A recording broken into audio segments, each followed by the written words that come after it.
लातूरचे नूतन जिल्हाधिकारी म्हणून डॉक्टर भारत बास्तेवाड यांनी स्वीकारला पदभार।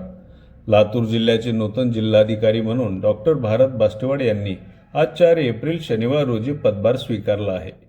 मावळत्या जिल्हाधिकारी वर्षा ठाकूर घुगे यांच्याकडून नूतन जिल्हाधिकारी डॉक्टर भारत बास्तेवाड यांनी पदभार स्वीकारला असून मावळत्या जिल्हाधिकारी वर्षा ठाकूर घुगे यांनी नूतन जिल्हाधिकारी डॉक्टर भारत बास्तेवाड यांचे स्वागत करून त्यांच्या पुढील कार्यकाळासाठी शुभेच्छा दिल्या आहेत।